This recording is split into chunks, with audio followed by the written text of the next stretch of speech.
Welcome to the Real ResQ podcast, brought to you by Vertical Helicast. This episode of the Real ResQ is being sponsored by Breeze Eastern. They dedicate themselves to our helicopter rescue world. Since the very first helicopter rescue in November of 1945, Breeze Eastern has designed and manufactured superior rescue hoist solutions. While much of the technology and the unique mission requirements have changed over the past 75 years, their commitment to the rescuers, the operators, and those being rescued has not. Contact them today by visiting them at breeze-eastern.com. Coming up next on this episode of The Real ResQ, we are joined by a guy who gives us an incredible history lesson on a lady who joined the French Army in 1947. She started out as a doctor, turned into be a neurosurgeon, which then turned into pioneer rescue pilot. He wrote an entire book on her and brings a little piece of it here. So please welcome our next guest, Mr. Charles Evans, and his story about Valerie André. My name is Jason Quinn. I am United States Coast Guard Rescue Swimmer number 500. These are my rescues and rescues from those of us that put our lives on the line every day so others may live. This is the Real ResQ podcast.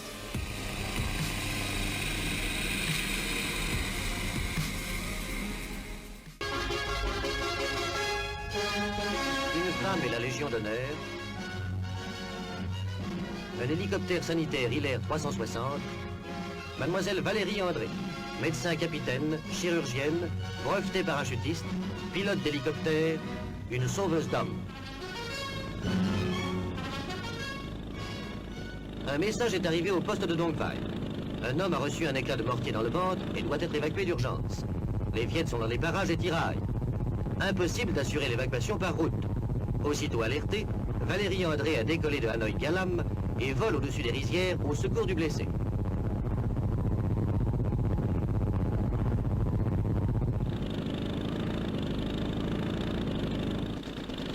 Dongvai, petit fortin isolé, a été harcelé toute la nuit par l'ennemi. C'est le dernier bastion du delta sur la route de Hoa Binh. Tandis que l'hélicoptère se pose près du poste, guidé par les panneaux de jalonnement, une patrouille de chasse européenne en protection passe en rase-motte et mitraille les fourrés suspects.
À peine une demi-heure s'est écoulée et l'appareil se pose doucement dans les jardins de l'hôpital Lanessan à Hanoï.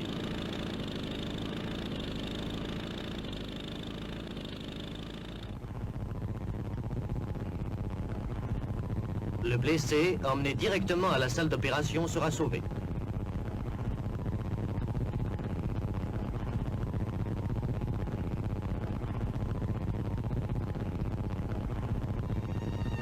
Encore un homme, parmi une centaine, qui doit la vie au dévouement et au courage de cette jeune femme qui inlassablement depuis 4 années se dépense sur tous les champs de bataille d'Indochine. Valérie André, fille d'Alsace et de Paris, incarne pour nos soldats le pur visage de la France. Ladies and gentlemen, welcome back to the Real ResQ. Today, I've got a guy with us who, this is actually going to be interesting. This is the first time I've ever done this here. So it's going to be fun. So let me first introduce Charles Evans. Hello, Charles. How are you today? Good morning, Jason. I know we're kind of separated by about 10 hours, aren't we? Yes, we are. So it's Okay. Well, good evening to mid-morning you for then. you. Yeah, and mid-morning to you. Did you have a good cup of coffee this morning? Oh yeah, I'm mostly awake now. All right. Mostly. I love it. It's after 10 o'clock out here. I'm in Nevada. Oh, perfect. See, it's beautiful. Beautiful. So the sun is up and shining. For me, the sun has gone down. It's all good. It's all good. I All like right. it. It's amazing what technology Good. does these days. It's awesome. Absolutely. And here we are. Here we are.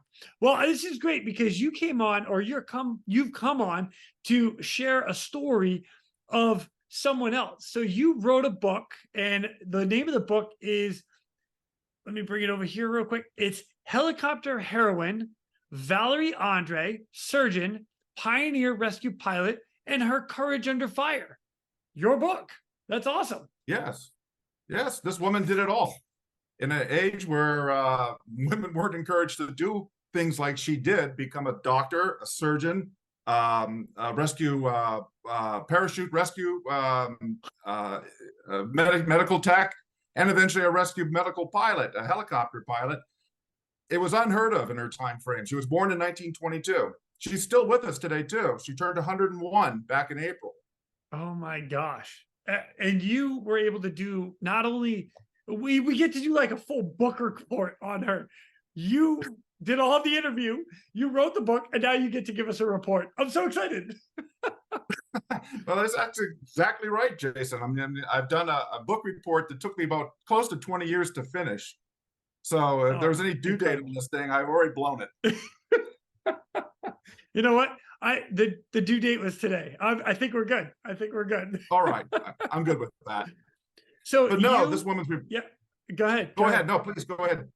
Well, I was going to say this woman's just a remarkable lady that I had the unique opportunity and privilege to meet over the last 20 years. I learned of her story close to 30 years ago. I was a curator of the Hiller Aircraft Museum in Northern California near San Francisco, and I worked for a man named Stanley Hiller, who was one of the founding pioneers of helicopter aviation in the United States, along with Frank Piasecki, the people at Bell Aircraft, and Charles Kamen as well.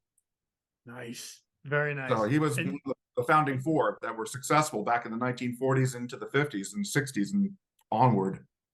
Oh, very cool. And so all right, let me back up real quick, because the lady that you wrote the book about, Valerie André, she was born in France, and let's see, right here, surgeon, pioneer rescue pilot.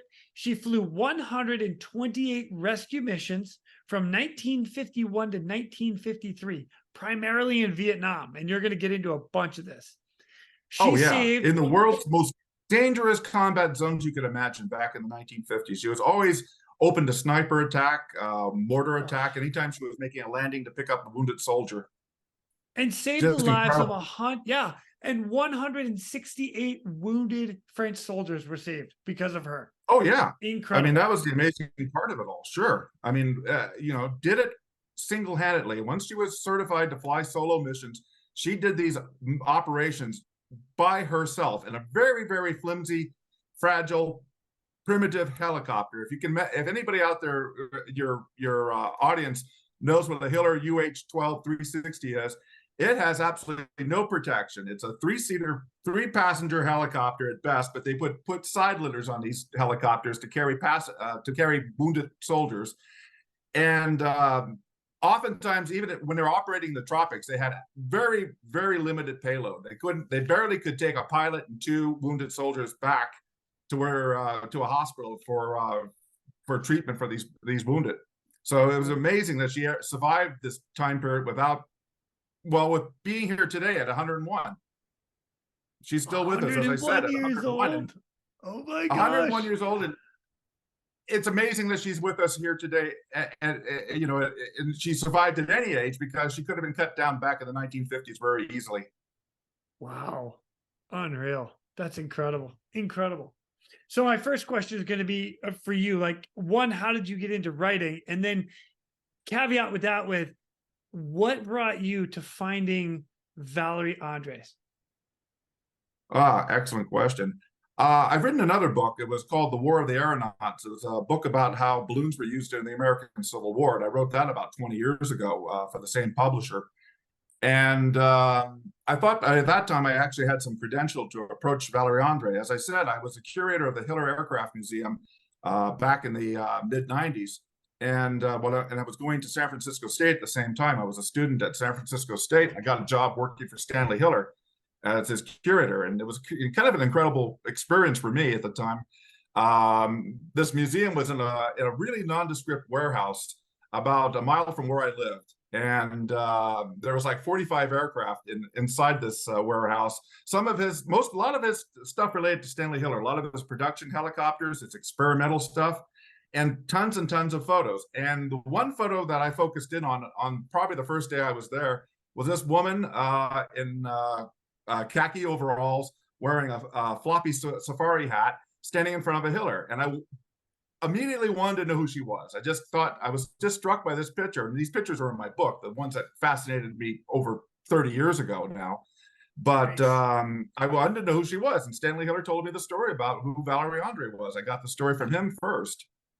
Wow. So then from there, how did you get in touch with her? Well, I had her address through my connections with Hiller. And as I said, I wrote this book called War of the Aeronauts. And I thought I had enough credential by that time, as a book author, that I could approach her with the idea of writing this book. So I think it was 2003, actually, that I went to see her for the first time in France. I wrote to her. She wrote back to me and said, if you come to Paris, she lived right outside of Paris, she'd be more than willing to meet me. And she did. And we hit it off quite well at the time. She always referred to me as "Haut American," the tall American, because I'm 6'3" and she's only 5'1". She's a very petite lady. Gosh.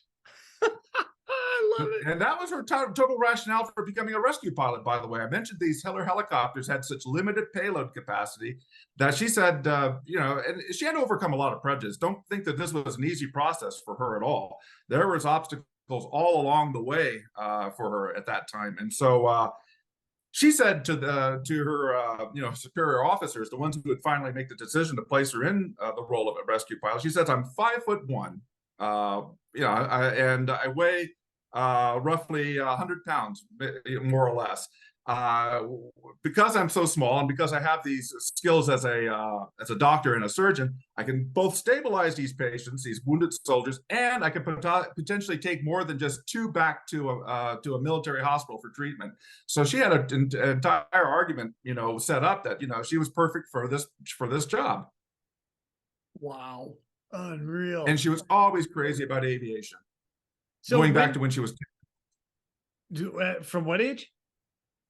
She from 10 years old onward, she was always a giant fanatic about aviation. She had the opportunity when she was 10 years old to meet a female French aviator named Maurice Hiltz in 1932. When she was only 10 years old, Valerie came from Strasbourg, France, on the border with Germany. And Maurice Hiltz came to the aerodrome in Strasbourg in 1932. And there's a picture of her that shows her with a bouquet of flowers ready to, at age 10, to give to this famous woman. Maurice Hiltz was well known for long distance flights back then. She actually flew from Paris to Saigon the year previous, setting a distance record at the time. Wow. She went from Paris, France to Saigon, Vietnam. And it was a major achievement in aviation and for a woman at that time too. And so Valerie André said, if this woman could do it, I can do it too. And from that on, she set her sights on becoming a pilot. And, she was fascinated with the sciences. And she also set herself on a course to become a doctor as well. That is incredible. Now, she started, she came into World War II at a young age. And you talk about that quite a bit, like how the World War II specifically affected her. Oh, tremendously. As I said, she wanted to become a pilot. She was actually training just up to the months leading up to outbreak of World War II, when the Germans invaded Poland in September of 1939. In August, she was taking flight lessons for the first time.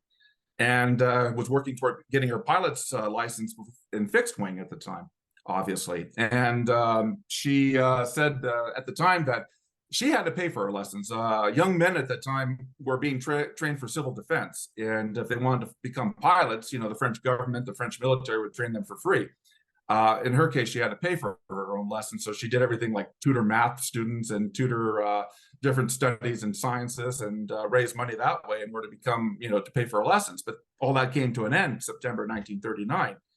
And even her ambitions to become a doctor almost ended too, because she wanted to go to the University of Strasbourg, her home city. But in 1940, when the Germans occupied France, and that would happen for the next 4 years up until 1944, the university shut down. Actually, a lot of the faculty and a lot of the students who were already going to the University of Strasbourg fled to the center of the country. They went to a place called Clermont-Ferrand, just south of Paris. And she eventually left too. Now, that was a very dangerous and arduous journey for her, because at the time in 1940, when the Germans occupied that part of France, Alsace-Lorraine, people in that part of France were forbidden to leave under penalty of arrest and possibly deportation to factory slave labor in Germany.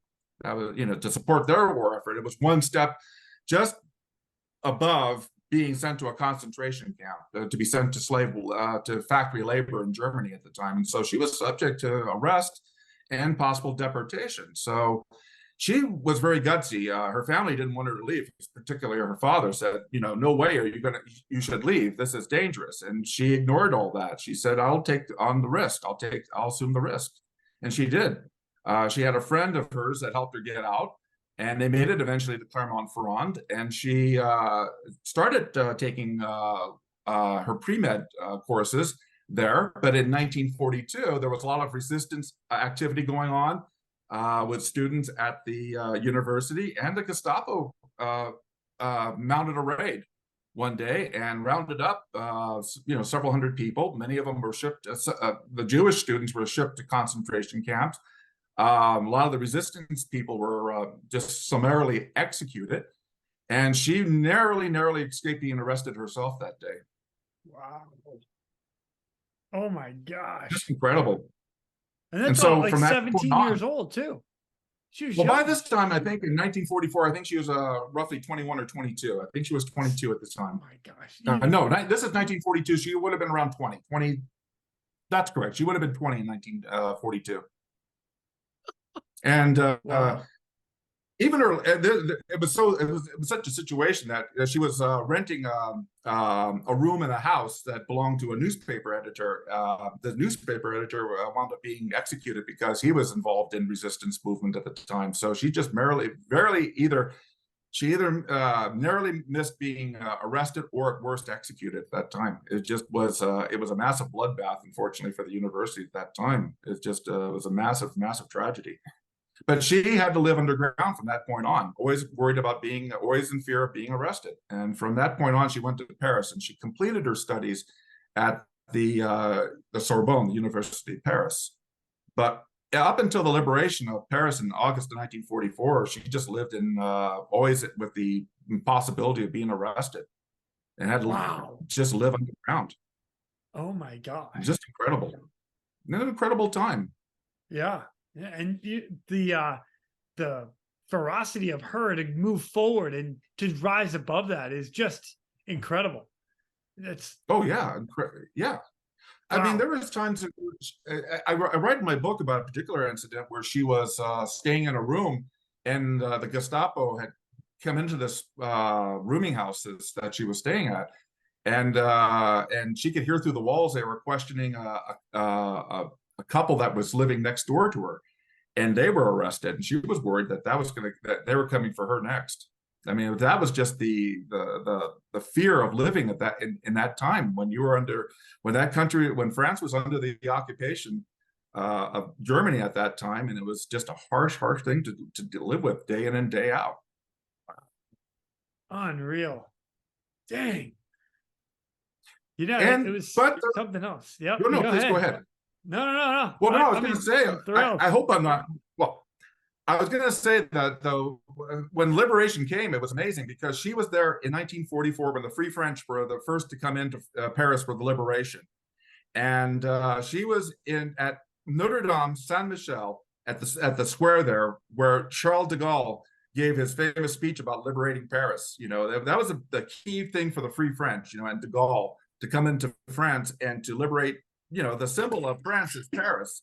And she was there when she got to see, and that was even you know, under duress. I mean, there were snipers in some of the buildings around Notre Dame Cathedral that were still active. You know, they were either French who were allied themselves with the Germans, or still some German pockets of German Wehrmacht that were still present there that hadn't surrendered yet, and were trying to take shots at de Gaulle and some of the people who had gathered that day to see the liberation speech. So she saw that history as an eyewitness. I think that's amazing, because that was a day that France had waited for 4 years after, you know, 4 years of German occupation to you know, finally be, you know, set free. Wow. Wow. What a moment in time to be a part of. Unreal. Oh, yeah. Incredible. And she was totally enamored with the French military. When, as I said, the Free French soldiers who came in to liberate Paris, she referred them as the incarnation of modern knights. She thought that they were the incarnation of modern knights, what she called them. And she had a tremendous admiration for the military as a result of that. Unreal. That's awesome. So is that actually, I'm gonna segue forward a little bit. Is that part of the reason that she joined and flew in Vietnam for the French-Indochina War? Yeah, the French-Indochina War. I'll get to that in a second, but that was okay. Oh, I'm skipping too fast. My bad, Charles. My bad. No, I don't want to skip anything. No, it's absolutely fine. But the French-Indochina War is very, very significant to U.S. history, because the Indochina War is what predated the American Vietnam War in the late 50s to the mid 70s, that U.S. was involved in, roughly from 55 on to 1975. And it was a result of French colonialism. And I'll get back to that in a second. But I just wanted to say that Valerie, when she graduated from the university in 1947, University of Paris, she was encouraged by some of her professors to volunteer for the French military and their mission in Vietnam at the time, in Indochina. Because medical personnel were in short supply in Vietnam at that time with the French military. It was an all-volunteer army. There was conscription in France to join the military in the 1940s, but service in Vietnam, which I'll get into in a second, was totally voluntary. And so the soldiers who fought there, the medical personnel who volunteered to treat soldiers and to treat the wounded, all were volunteer. It was an all-volunteer army at that time. Getting back into why France was involved in Indochina and Vietnam at the time goes back to the 19th century, to the 1800s, when France colonized that region of the world. Indochina refers to three countries, really. It refers to Laos, Cambodia, and Vietnam. And up until 1945, it was a French colony. And it remained a French colony, really, until 1955. But what happened was that there was a nationalist movement. It was led by a man named Viet Minh. This was for the Vietnamese. It was a Vietnamese nationalist movement led by Ho Chi Minh, who wanted to be free of French rule.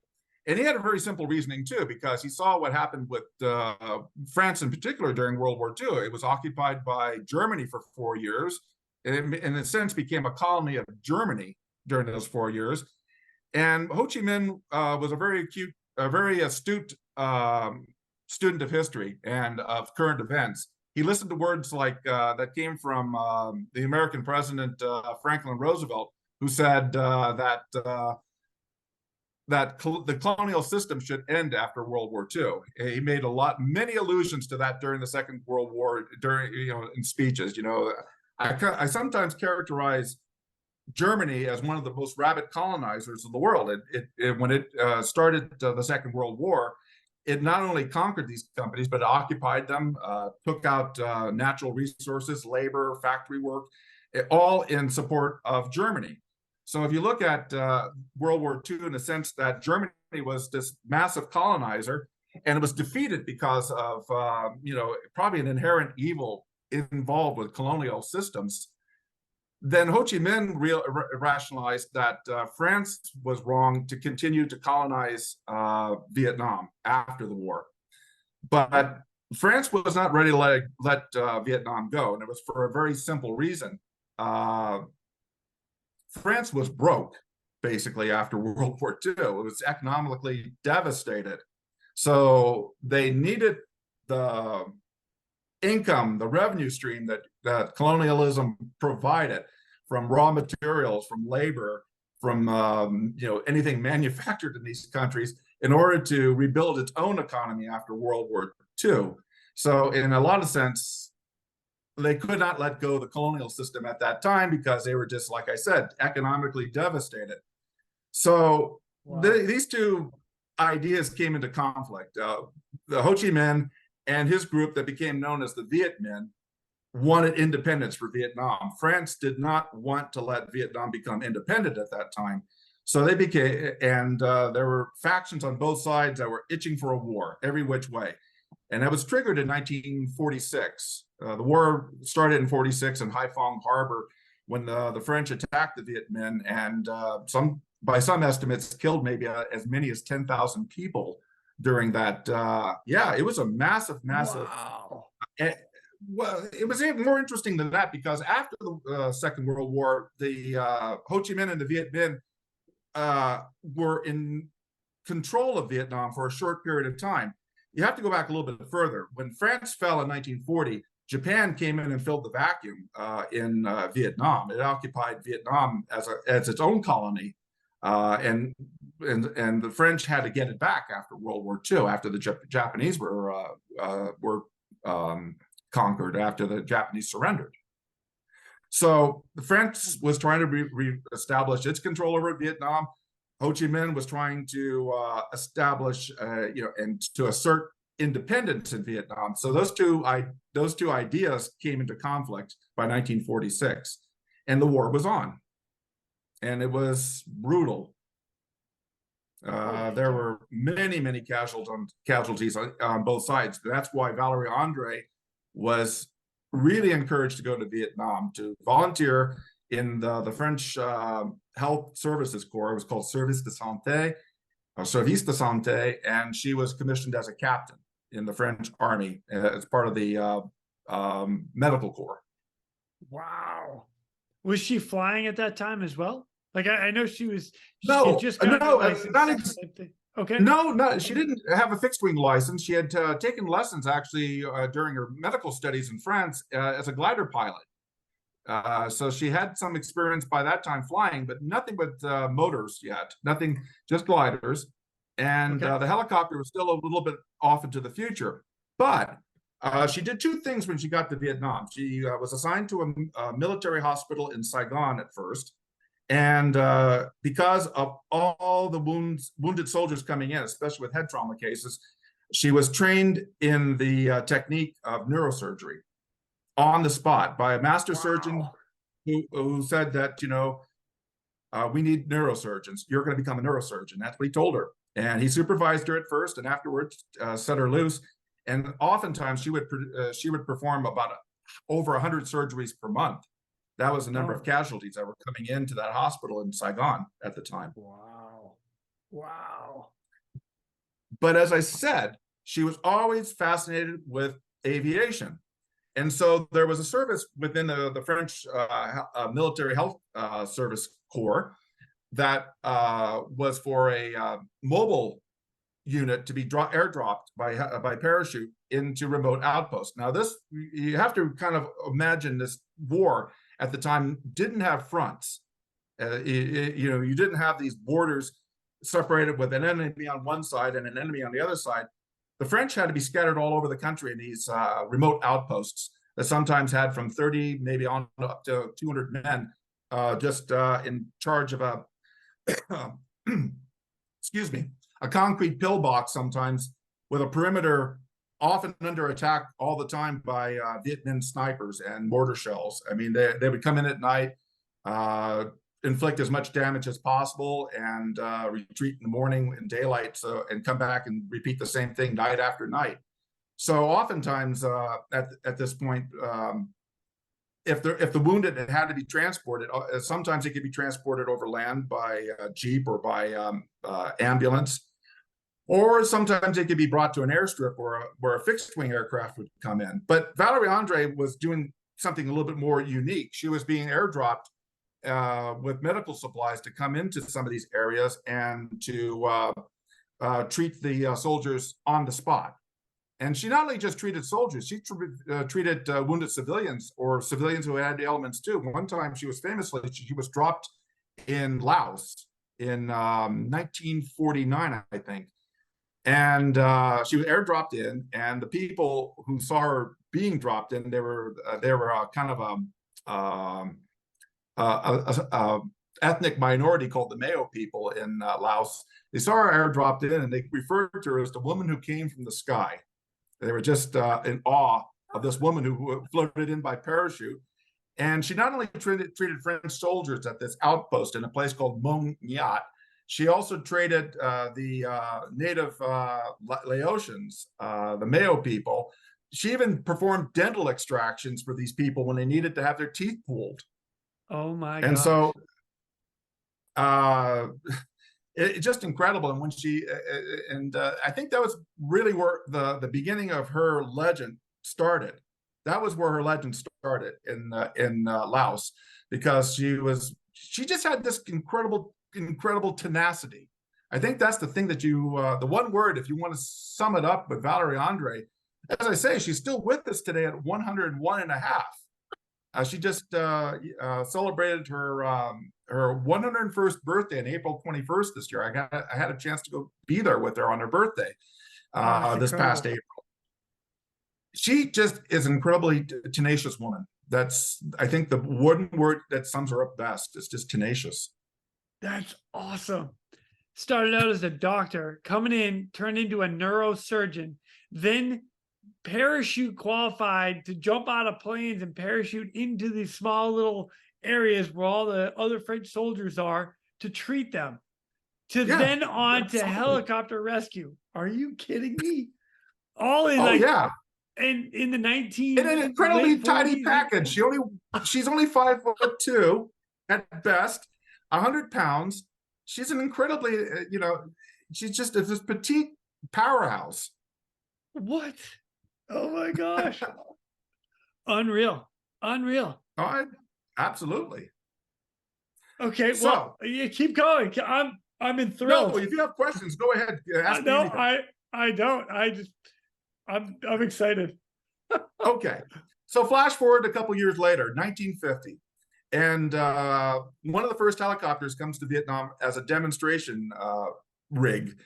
It's built by a little company in Palo Alto, California called Hiller. It's founded by a man named Stanley Hiller, who flew his first helicopter when he was 19 years old at the University of California at Berkeley.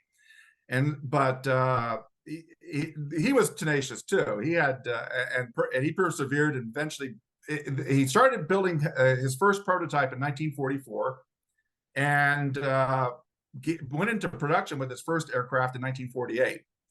And it was known as the UH-12, the Hiller UH-12 360. And it was a very, if anything, if you're familiar with the Bell 47, it's in the same category as the Bell 47.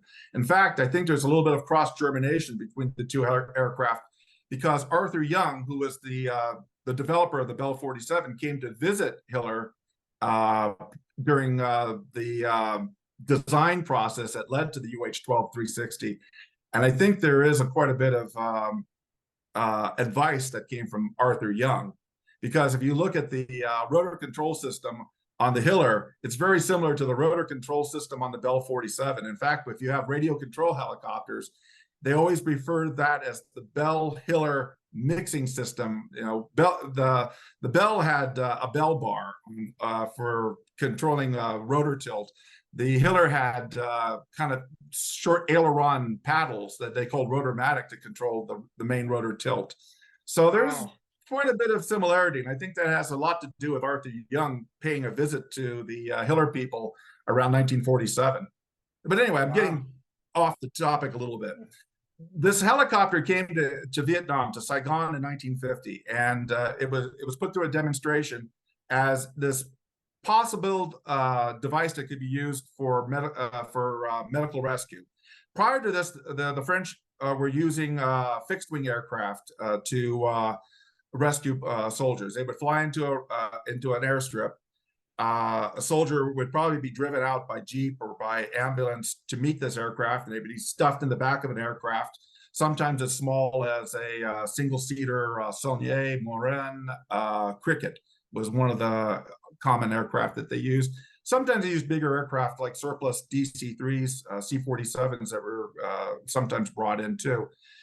But as I said, it had limited, it was limited because you had to still drive maybe a really severely wounded soldier over terrible, terrible, non-existent roads. The ride itself would sometimes kill a soldier, just transporting a soldier to an aircraft. So the idea of getting a helicopter that could actually fly into these really remote outposts was a major, major idea, a big breakthrough in the idea of rescuing and saving more lives. And I think that what happened was that the French were very, really interested in this idea. And you can guess who was there to witness this demonstration in 1950. It was Valerie André. Of course she was. She was front and center to see this new aircraft. And I don't think anybody had seen a successful helicopter fly before. And it was brought to Saigon, of all places, for a demonstration. And she just fell in love with the idea that she could become a helicopter pilot, take her skills as a medical doctor, a surgeon, bring them to the battlefield, stabilize a soldier, bring them back and have them treated and saved. It was unheard of prior to that time. I mean, again, as I said, fixed wing aircraft were in service, but they had limitations. The helicopter would change the entire complexity of everything by facilitating, a more efficient and hopefully more successful rescue. Yeah. So she lobbied very hard to join the service. And you have to kind of consider the French military was not exactly open to the idea of women doing this kind of thing in 1940 or 1950 by this time. I mean, she had resistance all the way along as being just a doctor serving in Vietnam when doctors were in short supply. There was a lot of prejudice, a lot of chauvinism involving, the idea of a woman who was equal to a man. I mean, she was commissioned as a captain, but oftentimes male soldiers of the same rank wouldn't respect her rank. And I write about that in my book quite extensively, that she was often the subject of chauvinism, prejudice by her fellow officers. And she had overcome that every step of the way. Jeez, oh man. And just kept moving forward. She had a drive. Oh, yeah. She was not going to quit. She did. Absolutely. So she lobbied hard to become a helicopter pilot. And at first there was a lot of reluctance, as I said, because she was a woman, but also because her skill as a surgeon was also needed as well. And while she was in training, she would perform both. She would take practice flights. She actually went back to France to learn how to become a pilot. There was a Hilla distributor who was based in Paris at the time. And she took flight training lessons then. Back at that time, I think it was 20 hours to become certified as a helicopter pilot. I think she was the second woman in France to be certified. There was a civilian who received training prior to her, but she was the first female military pilot in France, helicopter pilot, I should say, because I think there was another woman who was certified as fixed wing prior to her during the Second World War.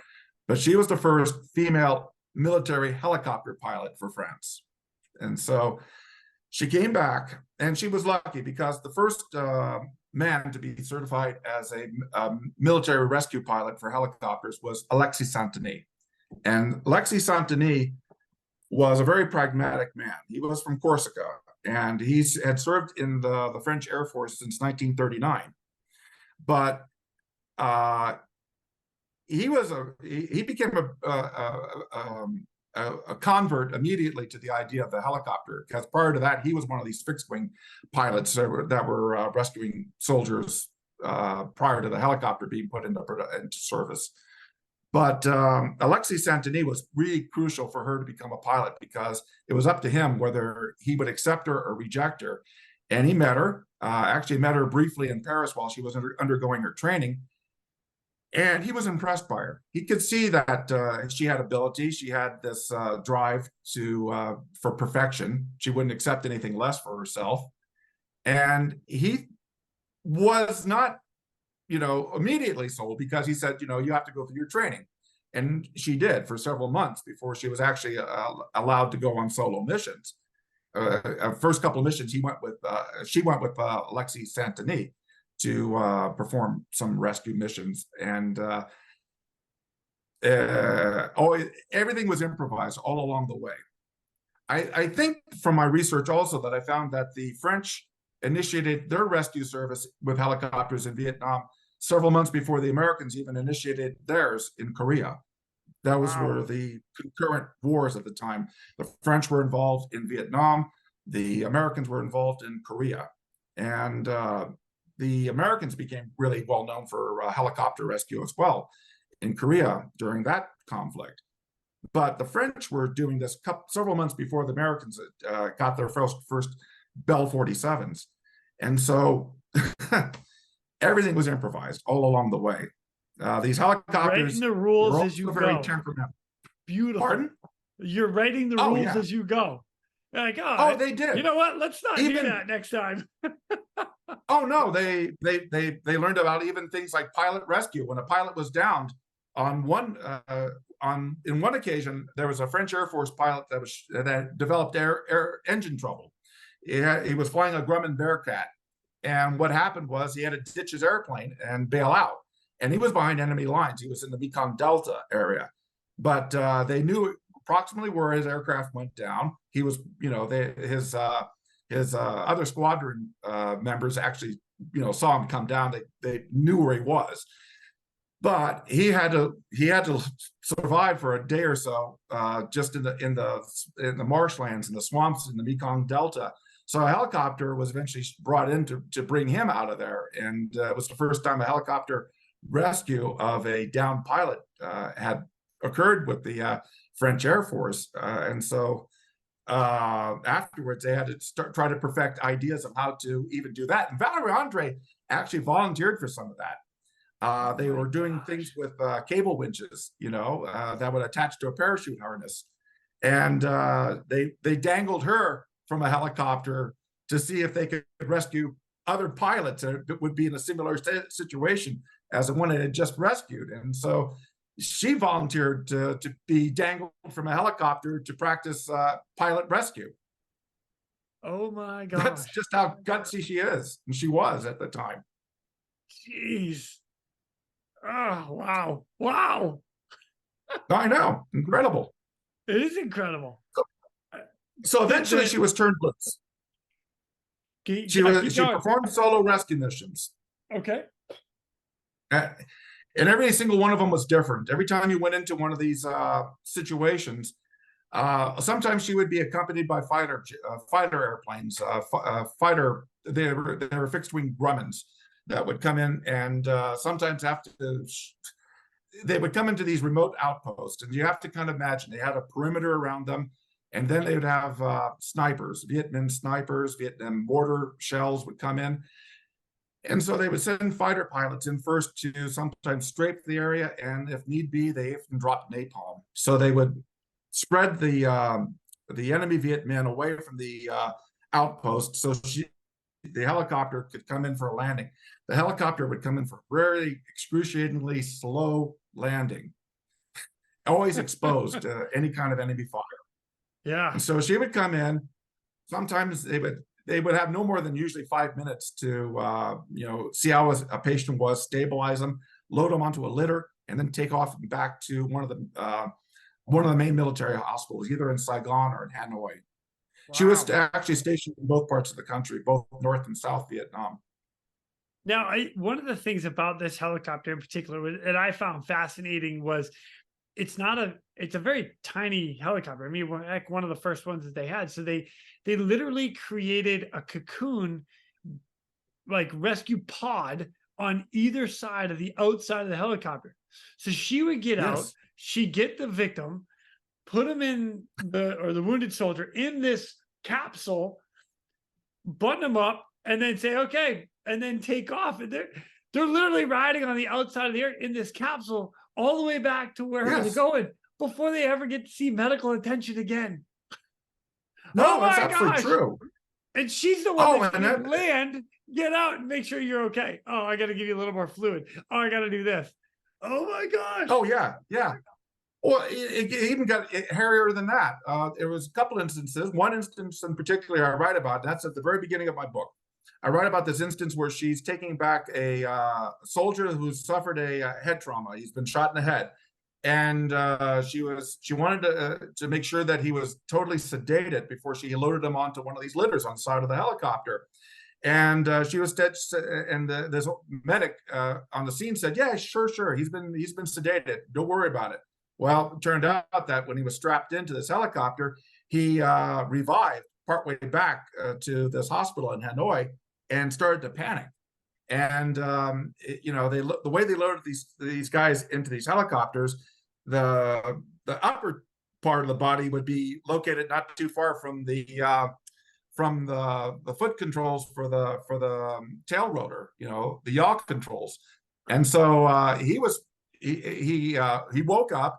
He started to panic, being flown back to this hospital, and he didn't know where he was, and he just started to panic and started grabbing for the yaw controls on the helicopter, the tail rotor controls for it, and almost killed both of them in the process. Valerie André wound up having to beat him away from the controls.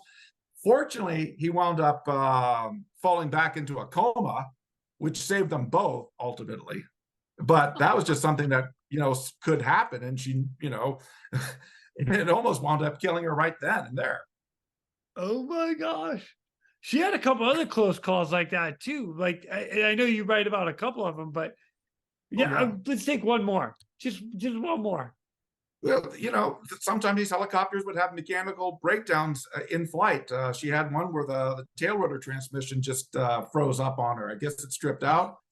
She had to make an auto rotation landing, and she was in no man's land. And she thought she was going to get herself killed in that when that happened. You just never know where the enemy would be for the French. They were everywhere. Like I said, there was no solid front. It was everywhere in that country, at the time, where you could be picked off. And so she was lucky that eventually a group of civilians came by in a bus, and she got one of them to go tell a nearby outpost, a French outpost, to come and help her out. And she was found and she was rescued. And the helicopter had to be pushed. It had tricycle landing gear, so it could be rolled on the ground. And they pushed it eventually back to some place where it could be repaired and flown off again. But that was just another instance where she could have been killed. There was one time when she actually landed, because Vietnam, if you've ever been there or know anything about it, is incredibly wet sometimes. I mean, monsoon rains come down and just flood everything. And in one instance, she landed in mud up to the belly pan of the helicopter and almost lost the helicopter at that time. She was caked all the way through. Her landing gear, the belly of the aircraft was just caked in mud. When she came down in an area where she shouldn't have, and just incredible. There was another time when she was in hovering in ground effects at the air base in Hanoi, and all of a sudden she had a power failure, and she just came down from about maybe 10-15 meters and just crushed the helicopter, so much so that the tail boom bent into a V. She walked away from it, but collapsed the landing gear. She was never allowed to forget when that happened. Alexei Santini would come up sometimes, and when she was to remind her to be careful out there. And there's a story about how he came up one time and bent a matchstick into a V to remind her of that incident. Oh my gosh. Oh, that's terrible and kind of funny. It just goes to show like the humor just continued from then to now. We all Oh do the yeah. same thing. It's great. Oh my gosh. We're going to divert real quick to thank our sponsors. Breeze Eastern, the world's only dedicated helicopter hoist and winch provider. No, and as I said, it was made up on the spot. All the rescue techniques. Again, with mechanical failures, they found out sometimes if you shut these aircraft off, they wouldn't restart. They had a charging system problem on them, so they were told never to shut these aircraft down when you were in a combat zone, picking up rescued soldiers. Wounded soldiers, rescuing wounded soldiers. There was a couple of times where the helicopter got stranded because of that. Wow. Yeah, and I could totally see her landing in an area, just leaving the helicopter running, just put it at idle. I'll be like, okay, I'll be right back. Getting out, Yeah, walking over, treating the patients, bringing them to the helicopter, still turning, put them into the capsule. Okay, now let's go. Turn it up, fire it up. oh yeah, Engines back to full, let's go. It was quick turn and burn. Get the hell out of there as soon as you can, because you had no time to waste. You're going to be under attack again after those fighter pilots left. After those fighter planes were gone, the Viet Minh would regroup, and they didn't make any difference if that helicopter had red crosses. It did, painted on the side of it. Viet Minh did not care. They would shoot at these helicopters, and if they could take one down, they would. Eventually, they took down another helicopter that was flown by one of her friends, a guy named Henri Bartier, the end battle for the French in Vietnam at Dien Bien Phu, and he wound up losing his life. He wound up losing his leg. The soldier he was going to be taking back to a hospital in Hanoi lost his life. Wow. Yeah. Unreal. Gosh, what they went through back then. Man. Oh yeah. That's incredible. Yeah, very much so. Eventually, in Vietnam, they introduced more sophisticated helicopters. First, there were Westland Sikorskys, which were kind of junk. And then they went to Westland Sikorskys were built in England. And there were Sikorsky helicopters built under a license by a company called Westlands. And the French bought a bunch of those, but they weren't very good. And so eventually, I think the French bought Sikorsky S-51s and S-55s that they used in Vietnam for only medical rescue. The helicopter was only used for medical rescue by the French in Vietnam from 1950 to 1954. Right on. Wow. No kidding. Man, that is cool. That is super cool.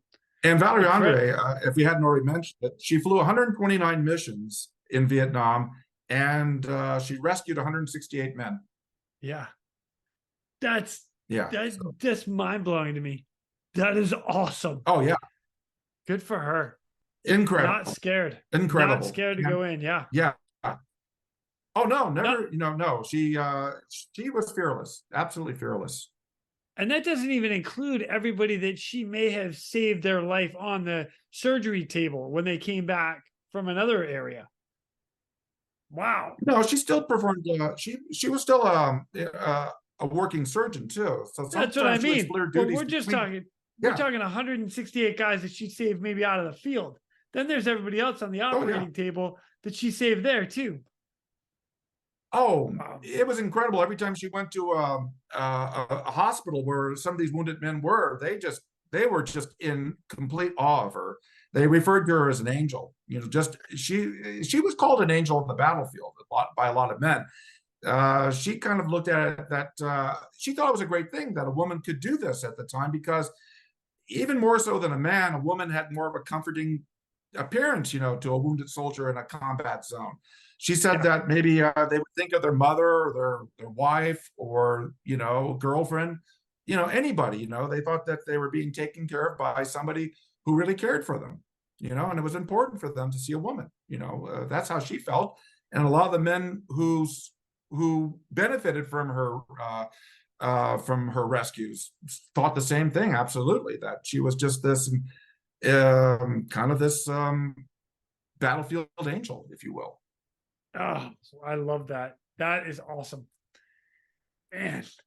All right, so now let me ask you this. Like, so she did, let's see, it was 4 or 5 years in Vietnam during that She went from Indo-China late War? 47 to 1953. Okay, so quite a while. And the war lasted in Vietnam until 1954.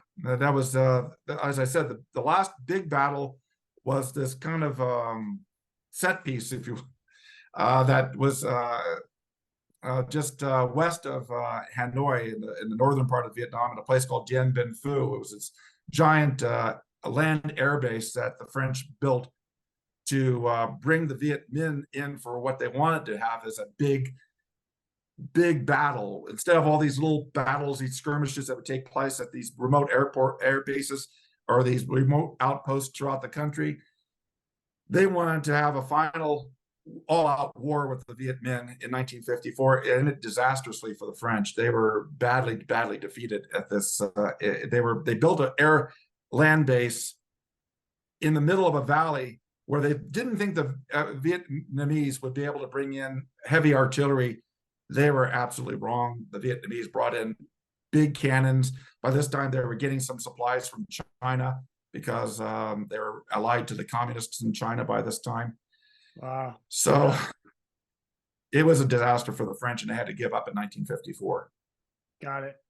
So now, and that's when the Americans inherited the war in 1955 after the Geneva Accords.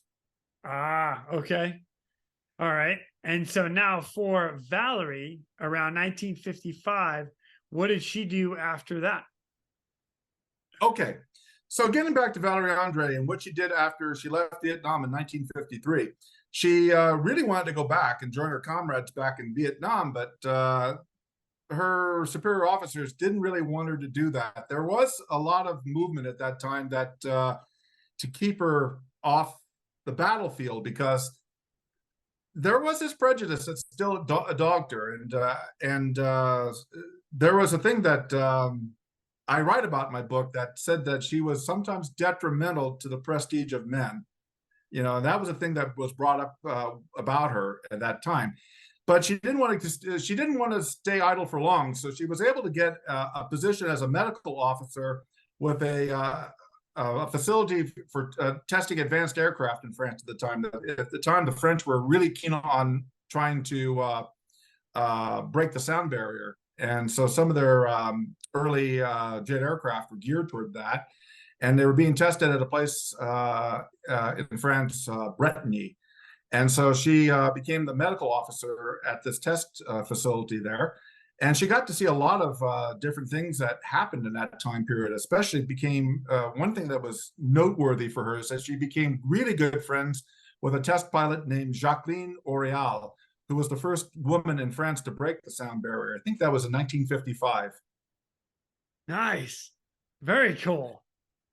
But she wanted to go back into, and in 1954, the war came to an end in Vietnam. As I mentioned, the Battle of Dien Bien Phu finally ended it for the French. The Viet Minh defeated the French at Dien Bien Phu, and the French were forced to negotiate the end of their power, the end of their colonial power in Vietnam.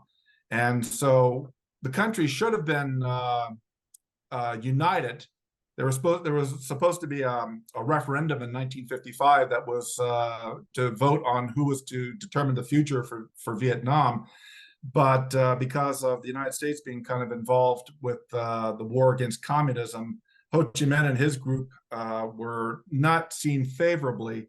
So the country was partitioned into two countries, North and South Vietnam, with the North being communist, run by Ho Chi Minh and his group, the Viet Minh, later known as the Viet Cong, and the South that was supported by the United States.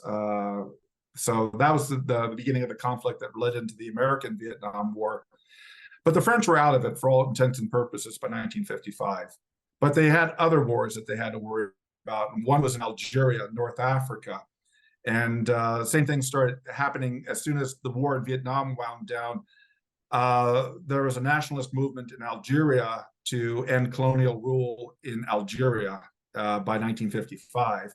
And so by 1955, the French were again immersed in another really costly, bloody war.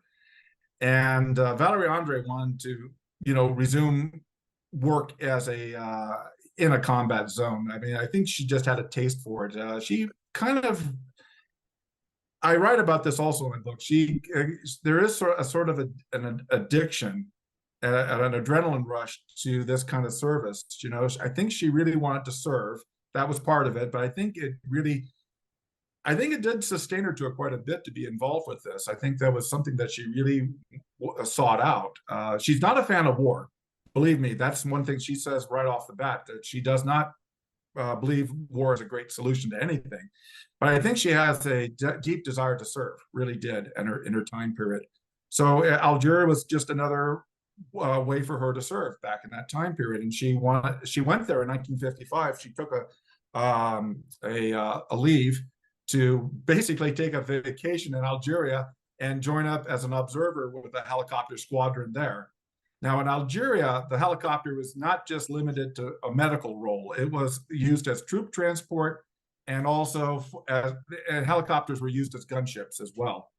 And so that was the Algerian War with the French was considered the first helicopter war. It's been called the first helicopter war because of the expanded role of the helicopter back at that time.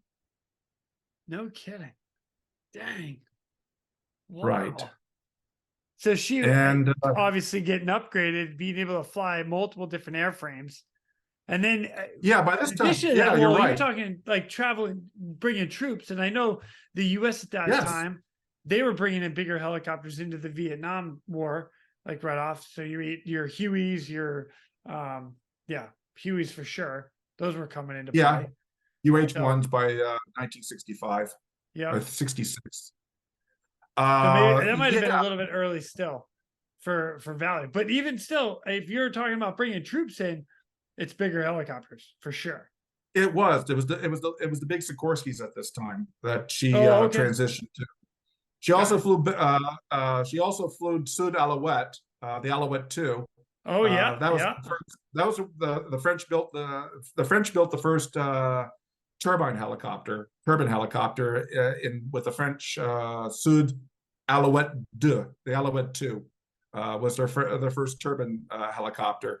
But in Algeria, she transitioned to big Sikorskis, and she flew both medical rescue and troop transport. There was a great story of how she was actually one time transporting camel feed, of all things, to a camel cavalry unit in Algeria, and she got stuck in the middle of with a mechanical failure that she had to get rescued by another helicopter squadron that had to come in. I think an engine failure happened on one of the big Sikorskis.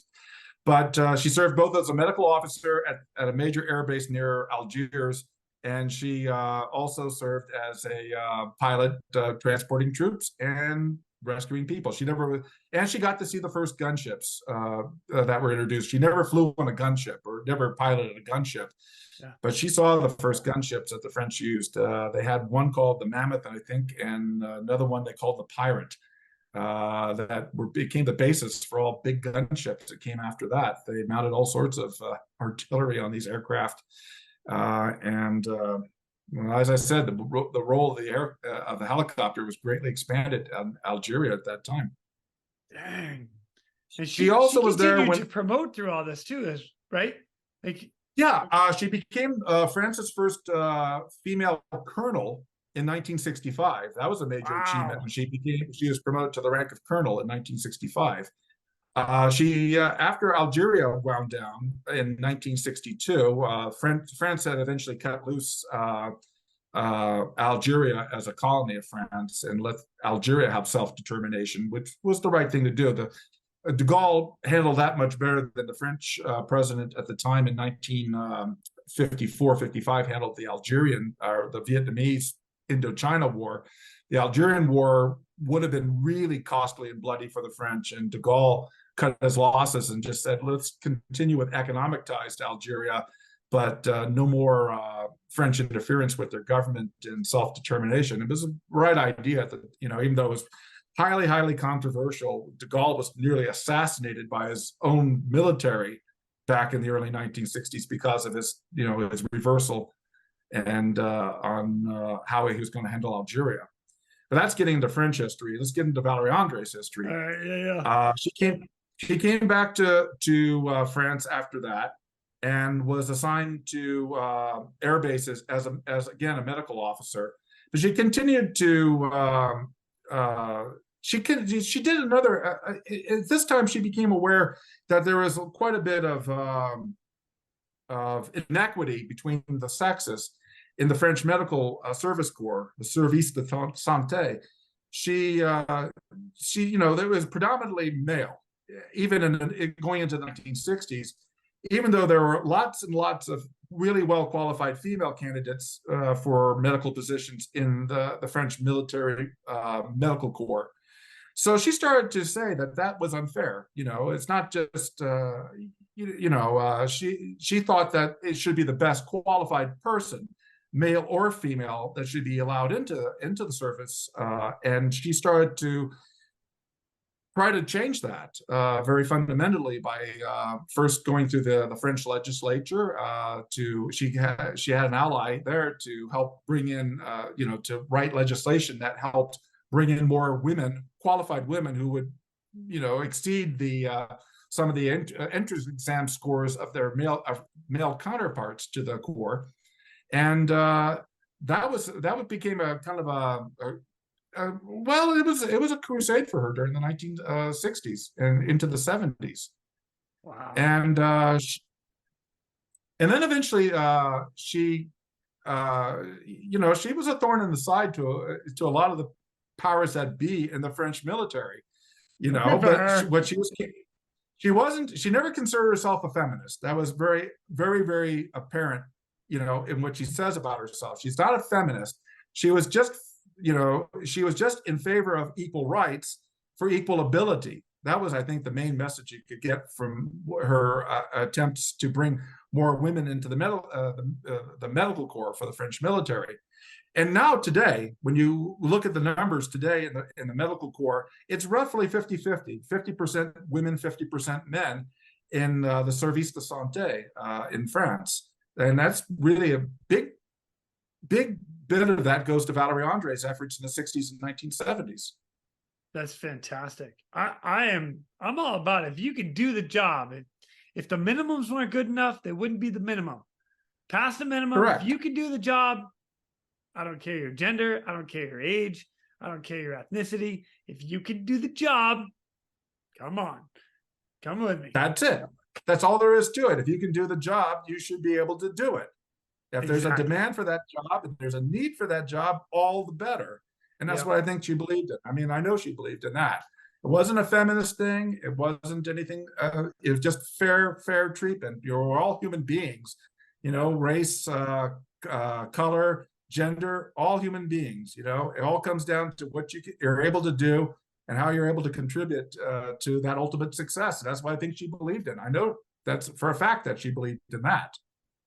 That's awesome. So going forward again with her, going into the 1970s, in 1975, she was promoted to the rank of Brigadier General in the French Army, the first woman to achieve the rank of general at that time. And it was a big achievement for her. At the time, in the world, there was just a handful of women who achieved that in other countries. In France, like I said, she had to overcome decades and decades of chauvinism, of prejudice, of someone who, just kept pushing the envelope further and further, and proving her ability at the same time. This was not just something because she was a woman. She proved her ability time and time again. And that's what she did and she continued on. And by this time, she was also a medical inspector on different zones of in different regions of air bases in France itself. In fact, she was even loaned an Alouette to fly from base to base to be an inspector at that time. She had. I love how you just said she was loaned an Alouette. Oh yeah, you can just loaned an Alouette. Go ahead. Well, no. it was she thought that was incredible that she got to, that she was based in Villers-Coublay, which is just outside of Paris, and she would commute from Paris eventually to a suburb of Paris, Issy-les-Moulineaux, where she lived since the late 1960s. That's where I got to visit her many times when I got to see her for over the years. And and then we get to 1981. She received the ultimate promotion. She was promoted to full general, medical general inspector.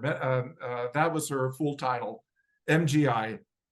Doctor General Inspecteur is how it translates from French into English. And that's a full general in the medical corps, at least. And she made full general in 1981 and retired in 1982. Oh, good for her. My gosh. And just always remained active after that, too.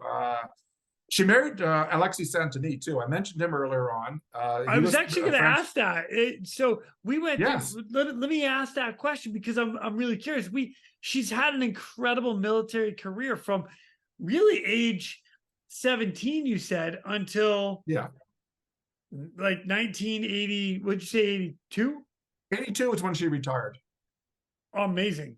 That's incredible. Yes. Now, in that time, she married, children? Was that any at all? No, she doesn't have children of her own, but Alexis Santini has a son who's alive today, too. And he was born in 1940, but his mother died his wife died shortly after his son was born.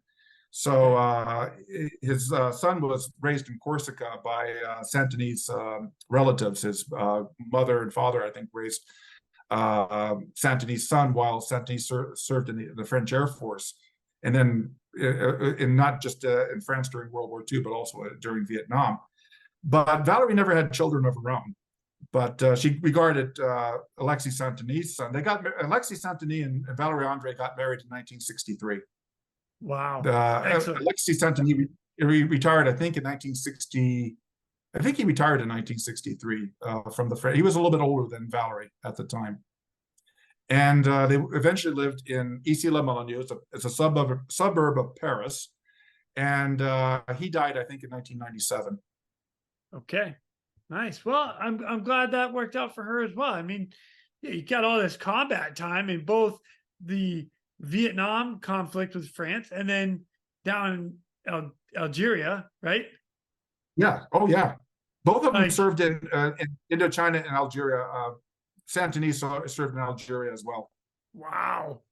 And also became, but Santini, his claim to fame was that he became the commander of France's first helicopter flight training school for military personnel. So that he was the founder of that. So that was his claim to fame. And that's a major distinction as well. And he commanded that, I think, until 1963. I think he retired either in 63 or 64. I'd have to go back and read my book. I'm just going from memory for this one. That's pretty good. That's pretty good. That's awesome. Absolutely. He retired at the rank of colonel. Wow. Sometimes he would be asked after if he felt any jealousy because she was a general and he retired at the rank of colonel. And he said, "No, I'm all for my wife being able to do whatever she could do. Well, more power to her," is basically what he told people when they asked him that. Absolutely. I never had a chance to meet him, though. Unfortunately, I didn't get a chance to meet him. I met Valerie André probably about 5 or 6 years after he died. Got it. Yeah. That's okay. My gosh, Charles, this has been amazing. Totally bowled over by that. Yeah, this is awesome. I mean, just her entire story. She's 101, still alive today as of this recording. And she's done all that and then some. My gosh. No, as I say, the one word that sums her up is tenacity. She's a very tenacious lady. She just hangs in there all the way through and does the job. That's what she's known for, is just accomplishing what she sets out to do. I love it. I absolutely love it. Charles, I cannot thank you enough for just bringing the entire history about her to all of our audience. This is awesome. Yeah. Well, I hope that Right. your audience, seeks out this book. It's a really good story. It's really inspirational. I think it shows what you can set your mind to doing. There's no limitations to it. She was inspired early on by a female aviator who's, she said to herself, well, if a woman can do what this woman did, Maurice Hilt flew from Paris to Saigon, Vietnam in 1932. Incredible. You have to go back to that time period. It's almost 100 years ago now, 90, almost, okay, 90 years ago. Yeah. Aircraft just didn't do what they do today. You had to have a lot of physical endurance to fly some of these primitive aircraft. I mean, the Heller itself, cyclic control is not hydraulic like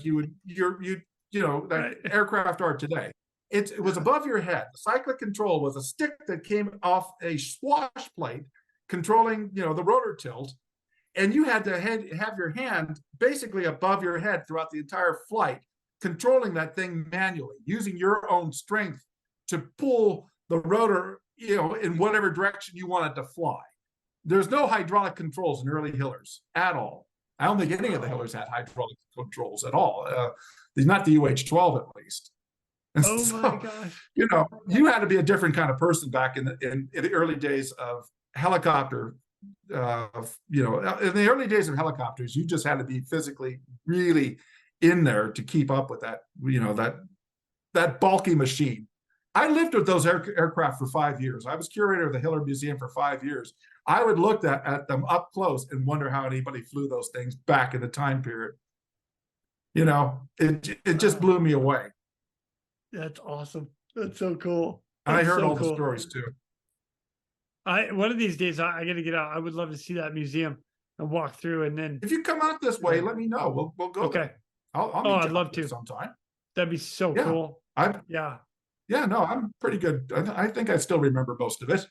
Okay. It's been Yeah, over I'm in. it's been 30 years, I think, since I left it. Almost 30 years. Yeah. I was going to San Francisco State at the time, working on my master's degree in history. I was in my 20s.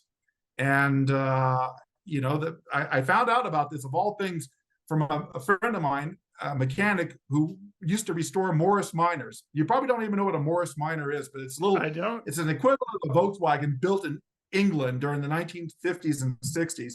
And he was a fanatic on Morris miners. So I used to go to his shop all the time. He lived basically across the street from where I lived. And one day I was in there, and he told me, and he had this model of a helicopter about 2 feet long. And he said, I'm going to be building a full-scale replica of this helicopter for a museum in Redwood City. That's where I lived. That's where the museum used to be.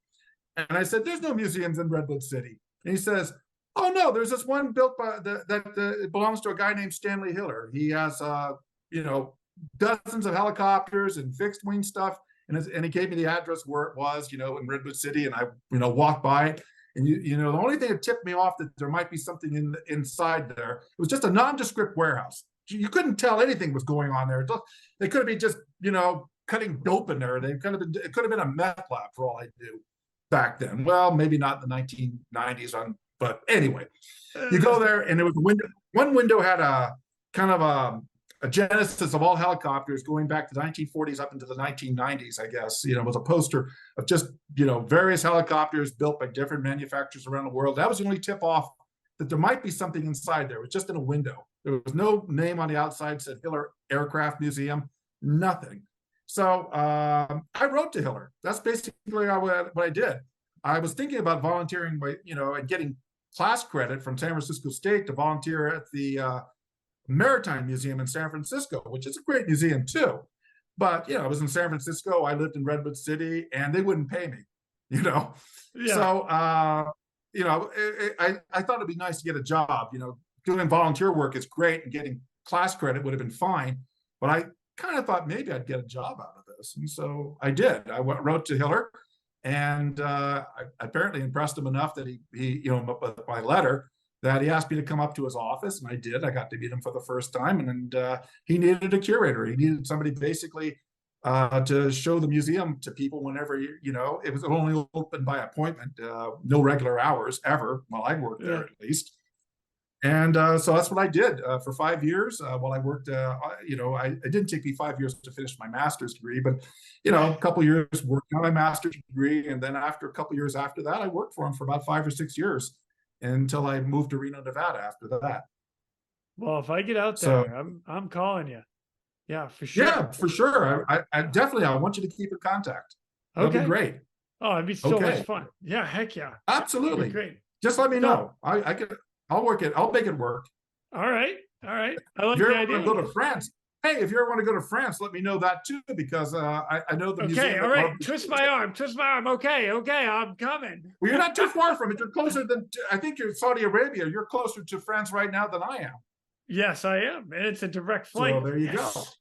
Yeah. No, then definitely keep in contact. If you ever want Okay. to go, I'm all for it. I'll be going I'm in. back. Oh, that'd be a I- blast. Okay. And if I could get you, if we get Valerie André to hang on, till April, I'm planning to go back to see her again in April if I can. I hope. Okay. I keep Okay. in contact with her. I keep in contact with her stepson all the time and other people who know her.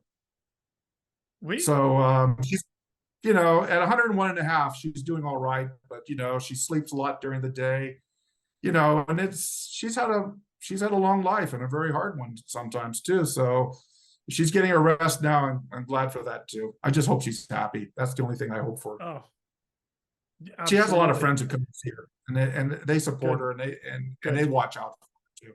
Good. Good. 101. She Yeah, the deserves last a time I lot of got to friends see to her, come see her. they do. I mean, there's what they call a small circle, and they tell me I'm part of a small circle that gets to go see her. I remember I got to go there on the 21st for her birthday, and they had kind of a low key party.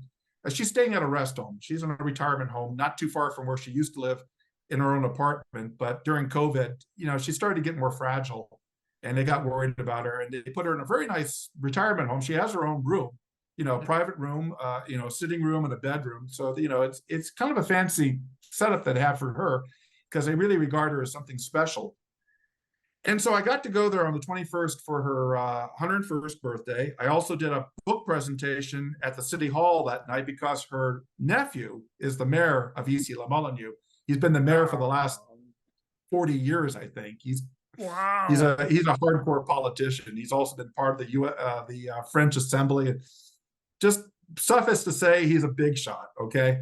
And so I got to present my book along with another writer who wrote another book about, she also wrote a good friend of mine, her name is Martine Gay, wrote a book about Alexis Saint-Denis and Valerie André, but more of their private life after their, involvement in war, in the different conflicts, Indochina and Algeria.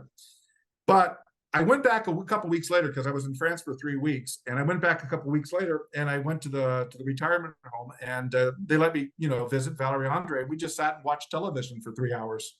That's all we did. That's perfect. She wanted to watch. She had a French game show on called Affaire Conclue, which is some sort of goofy thing where they, people bring their crazy stuff in and people bid to buy it after. Okay, it's a dumb show to pass your time with. I wish he was watching something more interesting, like maybe aviation history or something like that. But I just sat there and I just spent time with her. That's all she wanted to do, and I spent time with her until it was dinner time for her, and I had to go. They made me leave. That's perfect. It's perfect. A great. Yeah, I just like the idea. It was a great time to spend my day. That's all I wanted to do is just spend a nice quiet time with her, and I got to do that with her. Perfect. Well done, sir. Well done. Oh, That's good. Thank you. So out of curiosity, this was fun. yeah. Oh, I had a blast. But I do have a question for you, right? So I'm out ready. of curiosity, are you doing any more books? Do you have any more book history things you're going to be writing? Well, I have this thing that I cut out of my book, actually. Quite a significant part of it, my book was about a father and son, a general named Jean Delattre de Tassigny and his son, Bernard Delattre de Tassigny. And what was interesting about this family, Delattre family, was that I think I made the I'll make a kind of a tall claim here. I think Delattre, he was the commander in chief of the French armed forces in Vietnam in 1951. And in 1950, the French almost lost the northern part of Vietnam to the Viet Minh. By 1950, the Viet Minh, Ho Chi Minh's group, was getting a lot of support from the communist Chinese that took over in 1949. And Delattre was called in 1951 to try to reverse the situation. The French, as I said, were almost wiped out in 1950. And Delattre was brought in. His son was already fighting in Vietnam with the French in a mobile group. And Delattre was called in to reorganize the French force and give them more confidence to fight against the Viet Minh, because he just up to that time had really terrible commanders in charge of the war there. And so Delattre did that. He came in, and he also started to get lobby for more assistance from the United States in terms of foreign aid and military equipment that was being sent to Vietnam by the U.S. A lot of it was surplus from World War II. But I found Delattre a kind of an interesting character. It would take me a lot longer to explain it, and I don't want to get into his story right now. All right. He might have been the only French commander that could have saved the situation of the French in Vietnam and maybe brought a negotiated peace with the Viet Minh, because in the early part of 1951, he took on the Viet Minh. The Vietnamese general Vo Nguyen Giap was he became the thorn in the side for the French, but also the thorn in the side for the U.S. during the 1960s too. Through his best men against the French, and because of Delattre, they had reorganized into a better fighting force. Delattre could, and it was Delattre was the only general that the Vietnamese respected. They knew his reputation from World War II, which would be another story to get into. But for a variety of reasons, which had to do a lot with his son being killed in action in May of 1951, and Delattre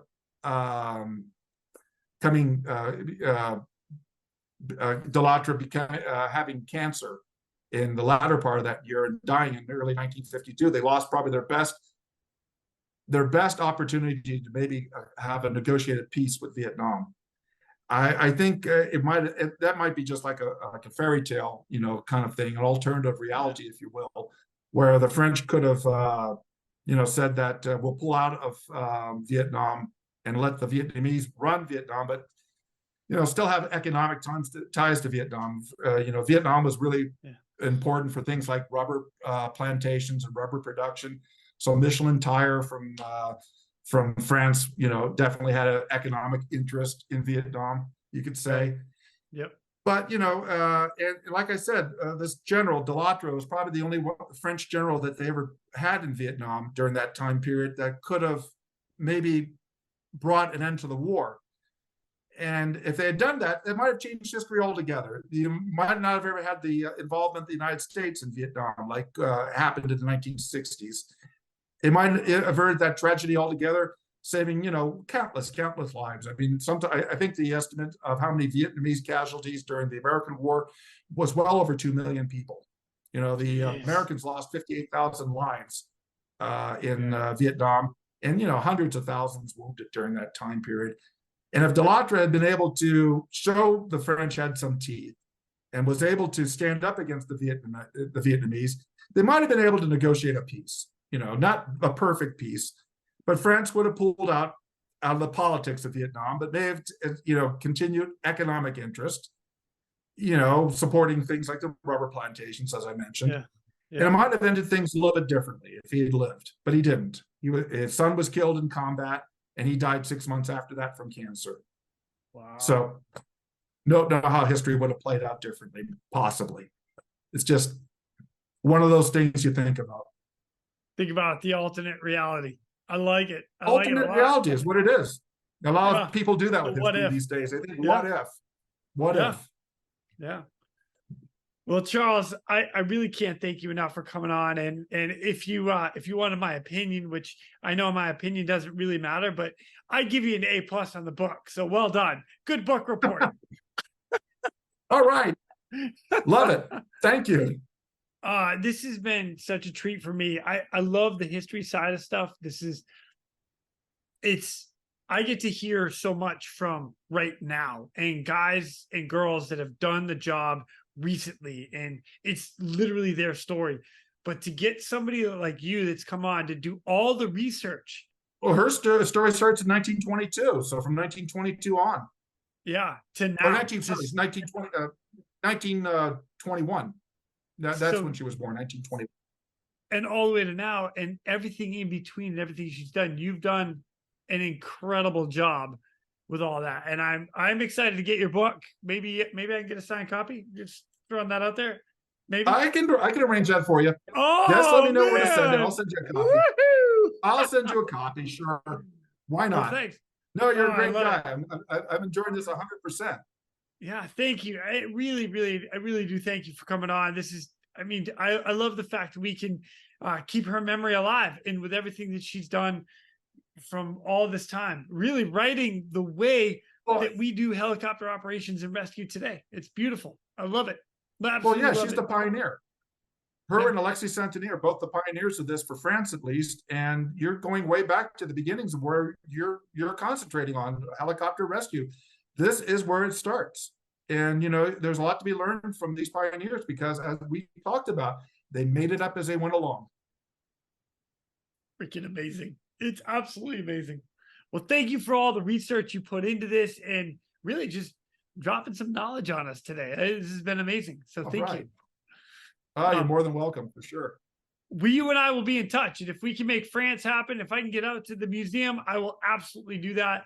And we'll kick back a beer and tell more stories. I like this. Oh, I'd love that for sure. I'm all for it.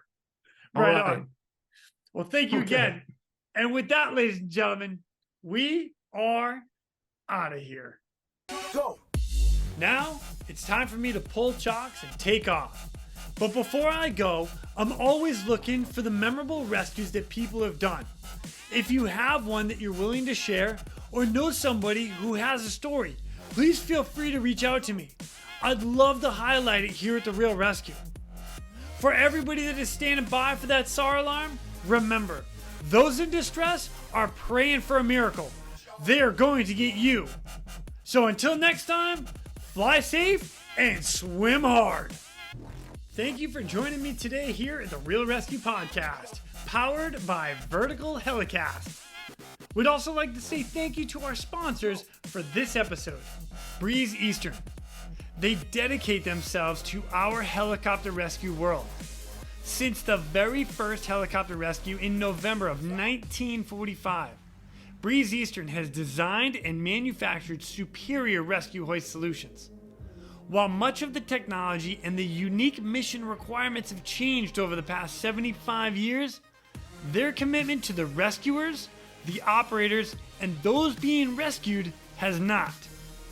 Contact them today by visiting them at breeze-eastern.com.